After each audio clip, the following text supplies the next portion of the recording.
हाय दोस्तों, कैसे हैं आप सब। काकरान इंस्टीट्यूट में आपका स्वागत है। आशा करता हूँ आपकी तैयारी बहुत अच्छे से चल रही होगी और आप अपने लक्ष्य की ओर अच्छे से बढ़ रहे होंगे। ठीक है दोस्तों, तो आज का नया टॉपिक है, भौतिक विज्ञान से ही है। जैसे कि नया टॉपिक पढ़ेंगे जिसे बोलते हैं, एक टॉपिक है अभिकेंद्रीय बल, एक है अपकेंद्रीय बल। ठीक है, ध्यान रखना। एक है अभिकेंद्रीय बल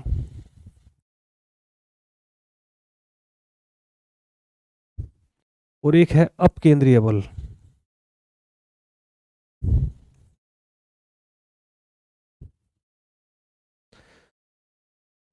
ठीक है दोस्तों, अभी केंद्रीय बल क्या बल है और अब केंद्रीय बल कैसा बल है।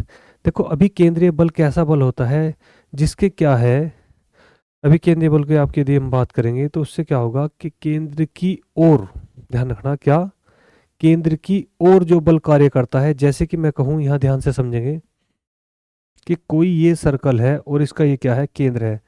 तो इस पर जो फोर्स काम कर रहा है वो जो अंदर की ओर कर रहा है उसे क्या बोलते हैं, ध्यान रखना हमेशा, अभिकेंद्रीय बल। बात समझ में आई। यानी कि इसके कारण ही क्या है, ये काम हो रहा है। बात समझ में आई दोस्तों। इसके कारण ही क्या है, चक्कर लगाना, यानी कि किसी केंद्र के चारों ओर घूमना, किसी केंद्र के चारों ओर घूमना जिस पर बल क्या है, अंदर की ओर काम कर रहा हो या केंद्र की ओर काम कर रहा हो बल, तो उसे हम बल को कौन सा बोलते हैं, अभिकेंद्रीय बल बोलते हैं। ठीक है दोस्तों, यानी कि जो बल केंद्र की ओर कार्य करे, केंद्र की ओर कार्य करे, क्या कहलाता है, अभिकेंद्रीय बल कहलाता है। समझ में आया दोस्तों। जो बल क्या है, केंद्र की ओर कार्य करेगा तो उसे हम क्या बोल लेंगे, अभिकेंद्रीय बल। इसका जस्ट उल्टा है बस अपकेंद्रीय बल। जो बल केंद्र से बाहर की ओर,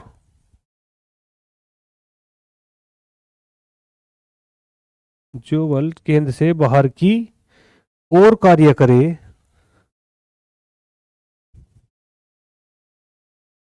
तो उसे क्या कहते हैं, अपकेंद्रीय बल कहते हैं। जैसे कि इसे को समझें, कोई सर्किल है, इसका ये केंद्र है, तो इसका जो फोर्स लग रहा है ये किस साइड को लग रहा है, बाहर की ओर को लग रहा।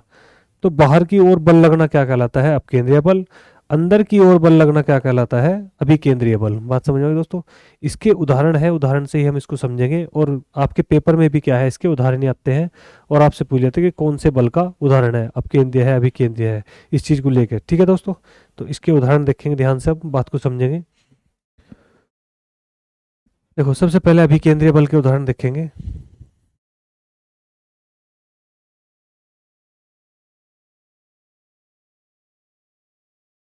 के उदाहरण,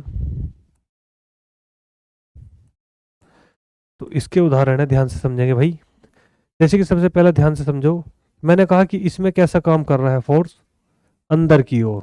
यानी कि सब के सब क्या है, अंदर की ओर क्या है, केंद्र की ओर क्या है, कार्य कर रहे हैं। तो ऐसे ही सबसे पहले ध्यान रखना, एक अपने पास में क्या है, सौर मंडल की कंडीशन है। सौर मंडल, सौर मंडल में क्या है, मैंने आपको बता दूं यदि मैं, कि सौर मंडल की कंडीशन क्या है, कि सौर मंडल का खेल ये है कि अपने बीचों बीच क्या है भाई, सन है, सूर्य है, और उसके चारों तरफ क्या है, चक्कर लगा रहे हैं कौन, ग्रह है।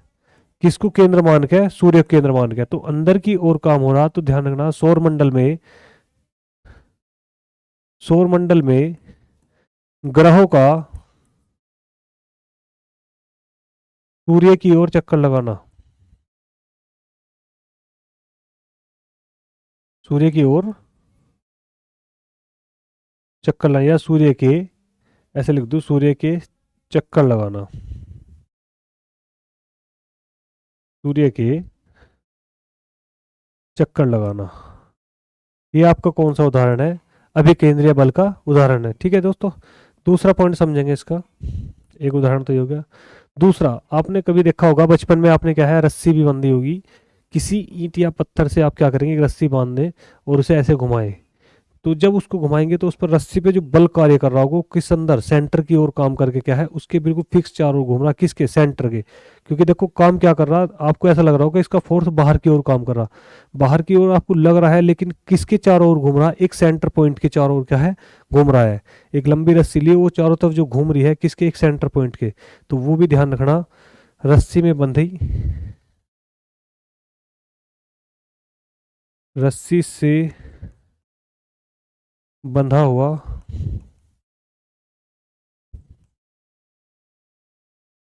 पत्थर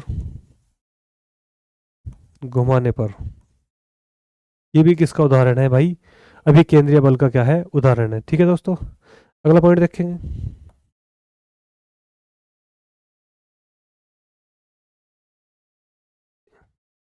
इलेक्ट्रॉन के नाभिक के ओर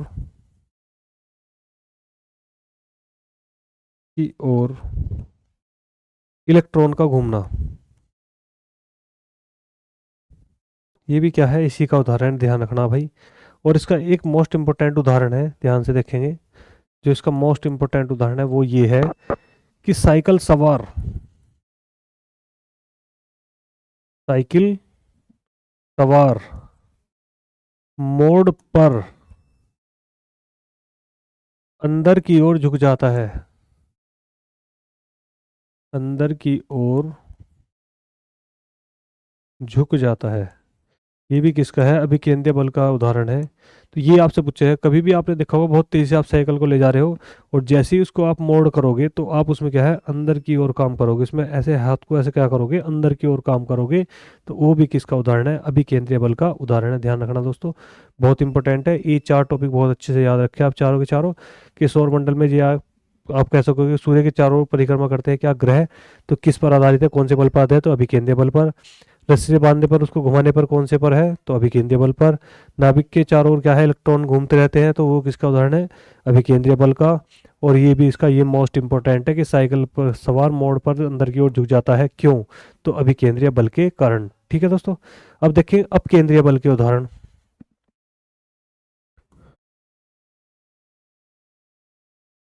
अब केंद्रीय, अब केंद्रीय बल के उदाहरण।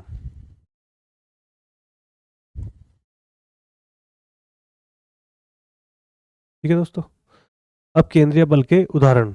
अब केंद्रीय बल मैंने आपको बताया था कि कोई भी क्या है पॉइंट है और उससे क्या है यानी कि सेंटर से पॉइंट से क्या है बाहर की ओर जो कार्य करेगा उसे हम क्या बोलते हैं, अब केंद्रीय उदाहरण के बोलते हैं। ठीक है, ध्यान रखना, अब केंद्रीय बल कार्य करता है, केंद्र से बाहर की ओर जो कार्य करता है उसे क्या बोलते हैं, अब केंद्रीय बल बोलते हैं। तो यहां से ध्यान से समझेंगे इसके उदाहरण। पहला उदाहरण, मौत का कुआं, आपने देखा होगा मौत का कुआं, मौत का कुआं में बाइक सवार, देखा आपने, आपने बहुत बार देखा होगा, मेलों में आप जाते होंगे तो आपने देखा होगा कि मौत का कुआं लगा होता है, उसमें क्या है एक बाइक वाला स्टंट वाला जो होता है वो उसके चारों तरफ घुमाता है, तो किस किस ओर जो कार्य करे वो बाइक बाहर की ओर कार्य करे, जबकि वो क्या है सेंटर पॉइंट के क्या है चारों ओर घूम रही है और किसकी ओर काम कर रही है, बाहर की ओर, उसका जो प्रेशर है वो कहाँ है बाहर की ओर, जिस कारण क्या है उसका बैलेंस बना हुआ है। और वो कौन से बल का उदाहरण है, तो वो ध्यान रखना भाई अब केंद्रीय बल का उदाहरण है। दूसरा देखें, मक्खन निकालने की मशीन, मक्खन निकालने की मशीन,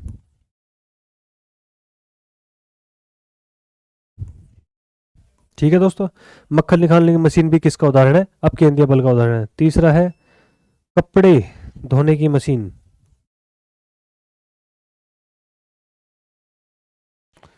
कपड़े धोने की मशीन, कपड़े धोने की मशीन भी किसका उदाहरण है दोस्तों, इसी का उदाहरण है, बहुत अच्छे से समझे, ये किसके हैं, अब केंद्रीय बल के उदाहरण है। आपसे डायरेक्ट ऐसे ही क्वेश्चन पूछे जाएंगे कि मौत के कुएं में बाइक सवार स्टंट करते हुए डिसबैलेंस नहीं होता या नहीं गिरता है क्यों, या किस बल के कारण है, तो कौन सा है, अब केंद्रीय बल के कारण। ठीक है, ध्यान रखना। अगला क्वेश्चन ये पूछा जा सकता है कि मक्खन निकालने की मशीन किस बल पर आधारित है, तो कौन से बल पर, अब केंद्रीय बल पर आधारित है। ठीक है, ध्यान रखना। पूछा जा रहा है कपड़े धोने की मशीन किसका उदाहरण है, तो कौन से बल का उदाहरण है, तो अब केंद्रीय बल का उदाहरण है। इसका आप बहुत अच्छे से ध्यान रखें दोस्तों, बहुत इंपॉर्टेंट टॉपिक है ये। अगला टॉपिक देखेंगे,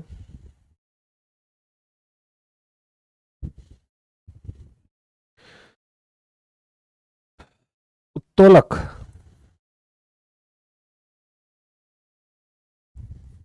ठीक है। उत्तोलक, उत्तोलक के जो ध्यान रखना, उत्तोलक जो है तीन प्रकार के होते हैं। उत्तोलक कितने प्रकार के होते हैं? तीन प्रकार के होते हैं, ठीक है। उत्तोलक क्या है, इसकी आप एक डेफिनेशन देखोगे कि उत्तोलक की सीधी या मुड़ी हुई छड़ होती है, जिसका एक क्या है, सेंटर पॉइंट होता है, ठीक है, ध्यान रखना। उसमें क्या है, भार होता है, आलम होता है और एक आयास होता है। इसके कितने भाग होते हैं, यदि मैं इसकी भाग की बात करूं, उत्तोलक जो कार्य करता है, जो कितने का पॉइंट पर काम करता है, तो तीन पे। नंबर एक क्या है, आलम्ब, एक है आयास, और एक होता है भार। ये क्या चीजें होती हैं मैं आपको बता देता हूँ। आलम क्या होता है, आयास क्या होता है, भार क्या होता है। ये एक तराजू है, ठीक है। आपने देखा होगा ये इसका क्या है, सेंटर पॉइंट है। तो ये तो इसका क्या हो गया, ध्यान रखना दोस्तों, आलम्ब, ठीक है। ये तो इसका क्या है, आलम्ब। और यहाँ से यहाँ तक की जो दूरी है, ये वाली, ये क्या है अपना, आयास।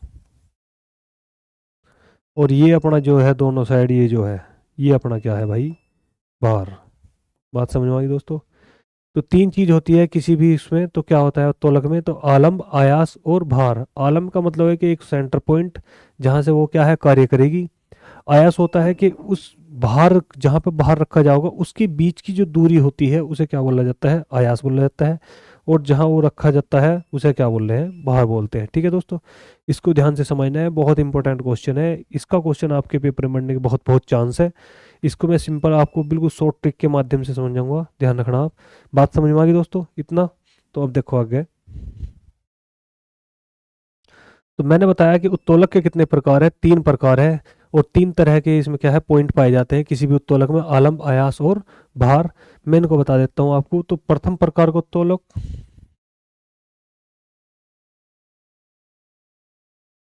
प्रथम उत्तोलक, द्वितीय उत्तोलक,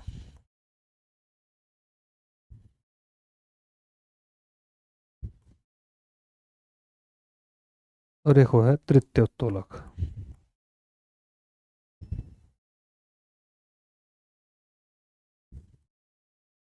बहुत ध्यान से समझेंगे दोस्तों, देखो ध्यान से भाई।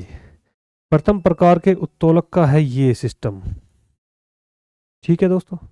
दूसरे प्रकार का उत्तोलक है ये, और तीसरे प्रकार का उत्तोलक है ये। ध्यान से समझेंगे। ये क्या है इसका, आलम्ब।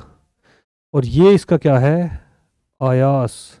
और ये इसका क्या है भाई, भार।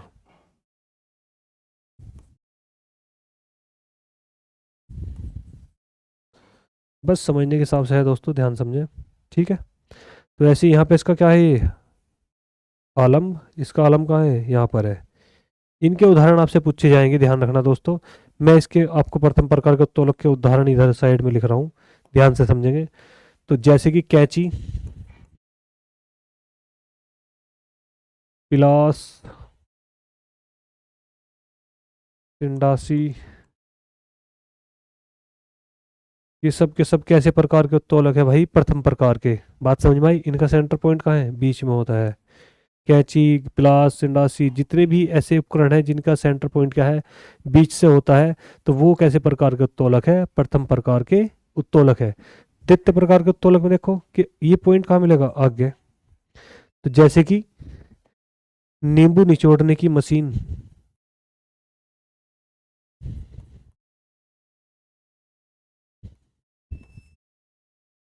नींबू निचोड़ने की मशीन, ठीक है। ऐसे ही तुमने देखा होगा सरोता। फिर ऐसे ही कूड़ा ढोने की मशीन,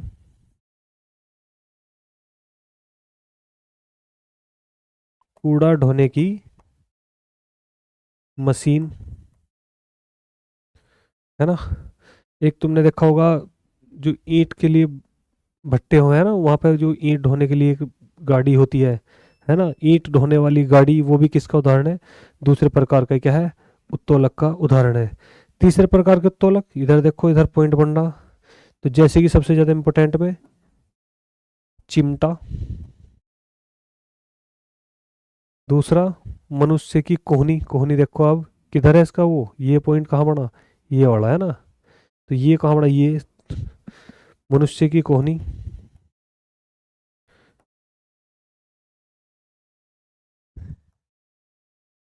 और तीसरा किसान का हल, किसान का हल। ठीक है दोस्तों, ध्यान से समझेंगे। मैंने कहा कि किसी उत्तोलक जो है 3 प्रकार के होते हैं, इनके आपसे उदाहरण पूछे जाएंगे हमेशा, और कुछ नहीं पूछा जाएगा। ठीक है दोस्तों, तो तीनों प्रकार में क्या है, आलम्ब, आयास और भार की कंडीशन होगी। इसको आप ना याद रख सकते हो तो मैं आपको शॉर्ट आपको बता ही दिया है कि जिसका सेंटर पॉइंट क्या होगा, बीचों बीच होगा, जो बीचों बीच से इधर उधर चलेंगे तो वो कैसे प्रकार का उत्तोलक होगा, प्रथम प्रकार का उत्तोलक होगा। जिसका सेंटर पॉइंट आगे की होगा तो उसका कौन से प्रकार का होगा, दूसरे प्रकार का उत्तोलक होगा। ऐसे ही जिसका सेंटर पॉइंट क्या होगा, चलने का आलम पीछे की ओर होगा तो उसका कौन सा होगा, तीसरे प्रकार का तोलक होगा। तो प्रथम प्रकार में कैंची, पिलास, सिंडासी, इटीसी है ना, जो भी इत्यादि जो भी आपके आसपास में हो आप उसे ध्यान से देख ले, तो वो सब क्या है, प्रथम प्रकार के तोलक है। दूसरा देखा है, नींबू निचोड़ने की मशीन, सरोता, कूड़ा ढोने मशीन, एक ऐसी कील उखाड़ने की मशीन। ठीक है, कील उखाड़ने की मशीन देखी होगी आपने, तो वो कौन से प्रकार की है, तो दूसरे प्रकार की है। ठीक है, ध्यान रखना। ऐसी तीसरे प्रकार में देखो क्या है, चिमटा, मनुष्य की कोहनी, किसान का हल। ठीक है, ये सब यदि पूछे जाएंगे एक वो होता है साइकिल का ब्रेक, वो सब चीज़ें आप ध्यान से अपनी जो भी आपके पास बुक है आप उससे पढ़े, कुछ कुछ एग्जाम्पल उससे देखें, कुछ प्रीवियस के क्वेश्चन पेपर देखें, उनमें से निकाल ले कुछ क्वेश्चन। तो ये आपके क्या है, सबके सब उत्तोलक के प्रकार है। ठीक है भाई, आगे चलते हैं दोस्तों। उत्तोलक के बाद अगला आपका पॉइंट होगा ऊर्जा का रूपांतरण। ऊर्जा को हम क्या है, किस रूप से किस रूप की ओर ले जाते हैं, इस चीज के क्वेश्चन आपसे पूछ लिए जाते हैं। ये भी आपका इंपॉर्टेंट क्वेश्चन है, इसको आप ध्यान से समझें। ठीक है दोस्तों, देखिए इसके फैक्ट देखें इधर को। तो मैंने कहा कि ऊर्जा का रूप परिवर्तन, ऊर्जा को हम किस रूप से किस रूप में बदलते हैं।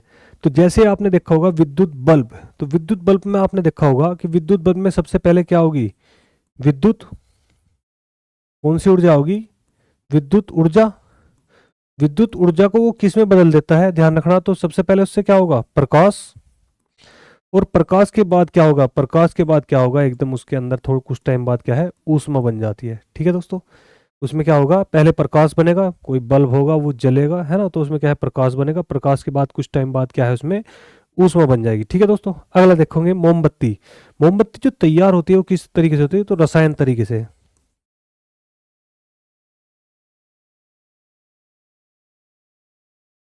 तो कैसे करना है, रासायनिक ऊर्जा, हमने एक रसायन से तैयार करी मोमबत्ती, तो उस रासायनिक ऊर्जा को हम किस चीज में बदलते हैं, तो उसको भी इसके में बदल देते हैं भाई, प्रकाश में। जब मोमबत्ती जलेगी तो क्या करेगी, प्रकाश, और उसके बाद उससे क्या बनती है, कुछ बाद ऊष्मा। ठीक है दोस्तों, दोनों सेम उदाहरण है, लेकिन बस बनने का तरीका लिखा है कि क्योंकि विद्युत बल्ब जो जलेगा किससे, विद्युत से, और मोमबत्ती जो तैयार हुई है वो किससे है, रसायन ऊर्जा से तैयार हुई है। ठीक है, ऐसे ही डायनोमो, डायनोमो आप जानते होंगे क्या, जिसे आप गाँव की भाषा में क्या बोलते हैं, जनरेटर, है ना। तो उसके अंदर जनरेटर वही है कि उसको क्या है, घुमाना। तो डायनोमा का मतलब है, ध्यान रखना, उस किसी चीज को घुमाना क्या बोला जाता है, यांत्रिक। किस चीज को घुमाना क्या कहा जाता है, यांत्रिक। तो ये इसमें सबसे पहले क्या होंगे, हम इसको घुमाओगे तो कौन सी ऊर्जा इसके अंदर आओगी, यांत्रिक ऊर्जा।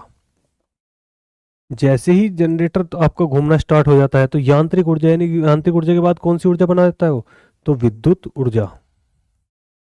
ठीक है दोस्तों, कौन सी ऊर्जा उत्पन्न करता है, तो विद्युत ऊर्जा। ठीक है, ऐसे यहाँ है विद्युत मोटर। विद्युत मोटर यानी कि किससे चलेगा यो, विद्युत ऊर्जा से, है ना, ये किससे चलेगा, विद्युत ऊर्जा से, है ना। और विद्युत ऊर्जा से चलने के बाद जब इसमें के अंदर करंट आ जाएगा तो वो क्या बना हुआ, चक्कर, चक्कर को हम क्या बोलते हैं, यांत्रिक ऊर्जा। यानी कि किसी चीज का गोल घूमना क्या कहलाता है, यांत्रिक ऊर्जा। ठीक है, फिर है लाउड स्पीकर, है ना। लाउड स्पीकर आपने देखे होंगे, साउंड, यानी कि आपका कहने का मतलब है डीजे, है ना, जैसे आपको डीजे बोल देते हो। या लाउड स्पीकर आपने देखा मंदिर मस्जिद पे जो लगे हुए होते हैं उन्हें हम क्या बोलते हैं, लाउड स्पीकर। तो वो कैसे चलते हैं, उसके अंदर सबसे पहले कौन सी ऊर्जा आती है भाई, विद्युत ऊर्जा, है ना। सबसे पहले उसके अंदर कौन सी ऊर्जा आएगी, तो विद्युत ऊर्जा। और विद्युत ऊर्जा को किस में बदल देता है भाई, किस में बदलेगा, आवाज में, है ना, ध्यान रखना। तो विद्युत ऊर्जा को किस में बदल देता है, वो आवाज में बदल देगा। ठीक है, ध्यान रखना, साउंड में बदल देगा उसको। फिर देखो भाई, कोयला। कोयला कैसा पदार्थ है, ये भी तुम्हारा कैसा है, रसायन पदार्थ है ना।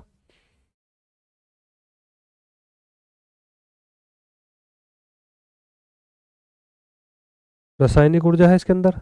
रासायनिक ऊर्जा से कौन सी ऊर्जा बना देगा ये भाई आपके पास, कौन सी, तो वो कौन सी होगी, ऊष्मा ऊर्जा। ठीक है। विद्युत ऊर्जा से कौन सी बनेगी, आवाज आएगी, है ना, आवाज को हम क्या बोल देते हैं, ऐसे लिख देता हूँ चलो, आवाज। ठीक है, साउंड जिसे कहते हैं। ठीक है, साउंड बन जाएगा। तो बात समझ में आई दोस्तों। तो इसका क्या करना, ऊर्जा को क्या है, एक रूप से दूसरे रूप में बदलना ही क्या कहलाता है, ऊर्जा का रूपांतरण कहलाता है। विद्युत बल्ब में सबसे पहले क्या होगा, विद्युत ऊर्जा आएगी और उससे क्या बनेगा, प्रकाश या ऊष्मा। ठीक है। फिर ऐसे मोमबत्ती, मोमबत्ती को कैसे तैयार किया जाता है, रासायनिक तरीके से, उससे क्या बनता है, प्रकाश और ऊष्मा बनती है। ऐसे डायनोमो है, डायनोमो यानी कि घूमना, तो यांत्रिक ऊर्जा से कौन सी ऊर्जा बनेगी, विद्युत ऊर्जा बनेगी। ऐसी विद्युत मोटर है, तो विद्युत मोटर के अंदर क्या होगी, पहले विद्युत ऊर्जा आएगी और उसके बाद उसकी क्या होगा, यांत्रिक ऊर्जा बन जाएगी। ठीक है दोस्तों। फिर लाउड स्पीकर, लाउड स्पीकर में क्या है, विद्युत ऊर्जा आएगी, उसके बाद इसमें क्या है, साउंड बनेगा, यानी कि आवाज में क्या है, आवाज में क्या है, बदल जाएगी। ऐसे कोयला, कोयला क्या है, रासायनिक पदार्थ है। ठीक है दोस्तों। तो रासायनिक ऊर्जा से कौन सी ऊर्जा बनती है, इसको जलाने पर ऊष्मा ऊर्जा बनती है। ये आपका क्या है, ऊर्जा के रूपांतरण है। इसको आप बहुत ध्यान समझे, एक टॉपिक कभी भी पूछ लिया जा सकता है। जैसे कि ज़्यादातर इंपॉर्टेंट, जो मैं यदि बात करूँ इंपॉर्टेंट की, तो सबसे ज़्यादा इंपॉर्टेंट तो डायनोमा है, इसको पूछ लिया जाता है। ठीक है। और ये लाउड स्पीकर है। ठीक है।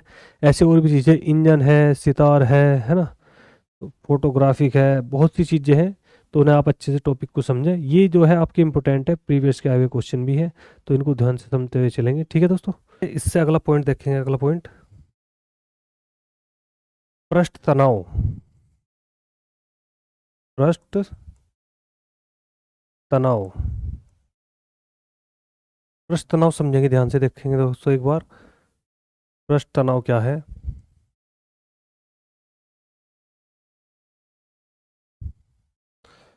सरफेस टेंशन, है ना।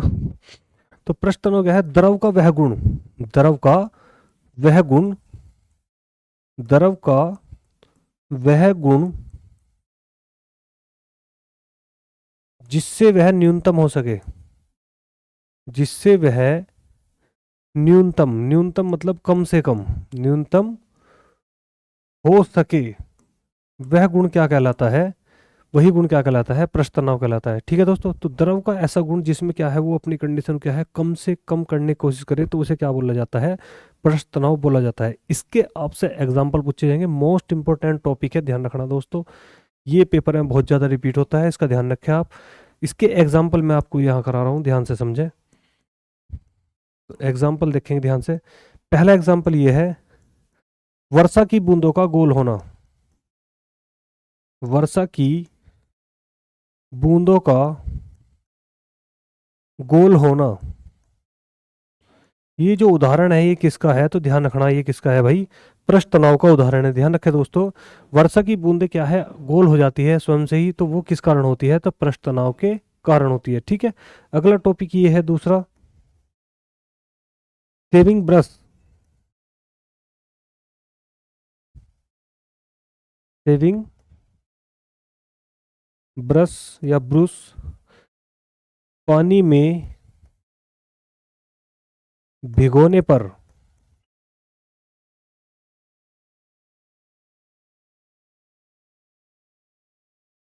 बाल, सेविंग ब्रश के जो बाल है आपस में चिपक जाते हैं, चिपक जाते हैं।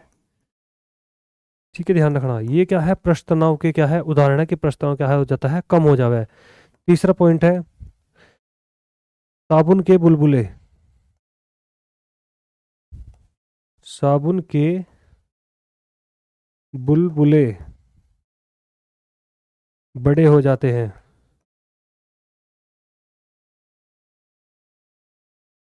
ठीक है, किसके कारण, पृष्ठ तनाव के कारण। यानी कि उसका जो पृष्ठ का जो तनाव है वो क्या है, कम हो गया, पृष्ठ का तनाव क्या है, कम हो गया, और उसके कारण ही क्या है, उसका क्या है, फैलाव क्या है, अधिक हो जावे। तो उससे क्या है, साबुन के बुलबुले क्या है, बहुत बड़े साइज के भी हो जावे। ठीक है, किसके कारण, क्योंकि साबुन के मिलने के कारण, द्रव के अंदर जैसे ही साबुन मिला तो उसका पृष्ठ तनाव क्या हो गया, कम हो गया। और इसी कारण ये अगला पॉइंट ये भी बनता है कि डिटर्जेंट और साबुन क्या है, से अच्छे कपड़े साफ हो जाते हैं साफ पानी की अपेक्षा। दूसरी, अगर हम साबुन का इस्तेमाल करें तो कपड़े अच्छे से साफ हो जाते हैं। क्यों? क्योंकि उससे क्या हुआ है, साबुन लगाने से क्या है, पानी का प्रस्थ तनाव क्या है, कम हो जाता है और बहुत अधिक गहराई तक क्या है पहुंच जाते हैं और वहां तक का मैल क्या है बाहर निकल जाता है। ठीक है, ध्यान रखना दोस्तों, ये सब क्या है इसके उदाहरण है। एक सबसे ज्यादा इंपॉर्टेंट इसका जो एग्जाम्पल है वो है, वो ध्यान रखें कि पानी पर मच्छरों का तैरना। ठीक है, ध्यान रखना, पानी पर मच्छरों का तैरना। पानी पर मच्छर क्या करते हैं, तो इस पे क्या बना लेते हैं, तो लार्वा बना लेते हैं। ध्यान रखना दोस्तों, एक लेयर है जिसका नाम है लार्वा, है ना। उनके अंदर से निकलने वाले लार्वे क्या है, एक लेयर बना लेते हैं पानी के ऊपर, जिस पर क्या है बैठ कर वे तैरते हैं। तो लार्वा जो है तोड़ दिया जाता है। ठीक है, ध्यान रखना, लार्वा जो है तोड़ दिया जाता है। तो तोड़ कैसे दिया जाएगा दोस्तों, तो मिट्टी का तेल मिलाकर, मिट्टी का तेल पानी में डालने पर।